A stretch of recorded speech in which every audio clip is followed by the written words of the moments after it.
Quels sont les soft skills indispensables pour un blogueur? Alors pour rappel, les soft skills sont des compétences transversales que l'on peut donc utiliser dans n'importe quel secteur d'activité, comme la communication, l'organisation, le management, mais il peut y en avoir d'autres. Alors les principales soft skills pour le blogueur. Donc ce qu'il faut comprendre, c'est que pour faire du blogging, il va falloir avoir certaines aptitudes, certaines qualités, mais des compétences transversales, comme la communication écrite, alors orale pour faire des vidéos comme je le fais là, mais surtout des compétences en communication écrite, c'est-à-dire apprendre à rédiger d'une part des articles, des newsletters, parce que c'est un autre format, et des emails. Donc c'est trois types de contenus différents qui vont devoir être publiés. Donc les articles sur le blog, les newsletters à travers des mails et les emails individuels envoyés donc à ta communauté. Donc là aussi, il va falloir apprendre à rédiger ce type de documents. Alors ça c'est la première, on va dire, compétence en termes de soft skills. Deuxième compétence, il va falloir être en capacité de savoir gérer son temps, parce que tu verras que le blogging demande de pouvoir maîtriser beaucoup de tâches. Et en fait, soit tu as un profil monochrone, soit un profil polychrone. Donc j'ai écrit des articles sur le sujet, et là aussi je t'invite à aller les lire sur mon blog.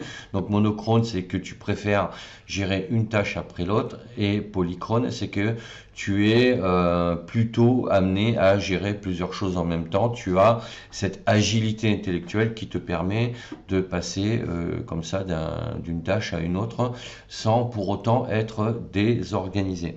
Mais quoi qu'il en soit, vu le nombre de tâches que tu as à faire quand tu fais du blogging, que ce soit concernant le paramétrage de ton blog, parce que un blog, tu verras, ça s'entretient, hein, d'accord? Alors, il y a une forte automatisation, mais il y a des mises à jour à faire, il y a une veille technologique à avoir pour être certain que ton blog ne se met pas à avoir des bugs et à être long à télécharger quand les utilisateurs viennent dessus, etc., etc. Donc, il va falloir que tu crées du contenu, des vidéos, des podcasts. Il va falloir que tu améliores et que tu fasses évoluer même tes anciens articles. Ça, Google apprécie beaucoup ça, notamment pour le SEO. Voilà, quand tu as écrit un article il y a quelques mois, parfois il faudra revenir dessus et même peut-être le compléter, le mettre à jour. Et ça donnera un signe ultra positif à Google et à l'ensemble des moteurs de recherche pour ensuite que tu puisses avoir entre guillemets une bonne notation pour être bien placé dans les résultats de recherche. Donc tu vois qu'il y a plein de tâches à réaliser quand tu fais du blogging, parce que là aussi tu vas certainement écrire des articles invités sur d'autres blogs, tu vas être en contact avec d'autres blogueurs qui vont te demander d'écrire des articles sur ton blog, tu vas participer à des événementiels, etc., etc. Donc tu vois que en termes de communication, tu as beaucoup de tâches, de mini-tâches à réaliser.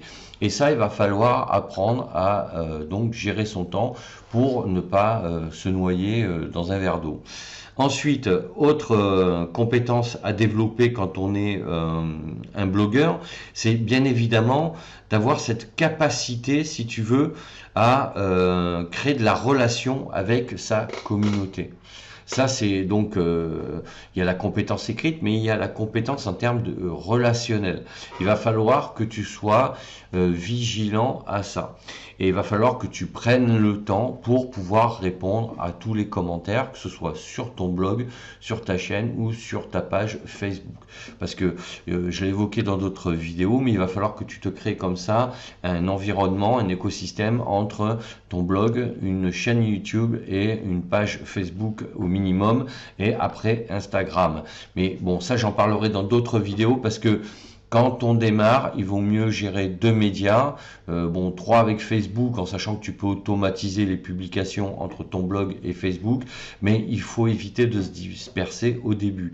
Et c'est après, quand tu auras un certain rythme de croisière, donc de visite et d'audience sur ton blog, que tu pourras commencer à utiliser Instagram. Donc voilà ce que je voulais te dire sur les soft skills en termes de communication écrite, en communication relationnelle et en gestion du temps. Donc dis-moi en commentaire si toi tu es confronté à ces 3 problématiques, et si c'est pas le cas parce que tu n'as pas encore créé ton blog, et si tu as des questions sur le sujet, j'y répondrai. N'hésite pas à mettre un pouce bleu, t'abonner à la chaîne, et sache que tu peux télécharger gratuitement mon livre Devenir formateur en ligne. Tu as le lien dans la description de la vidéo. Je te dis à bientôt pour d'autres sujets. Ciao, ciao.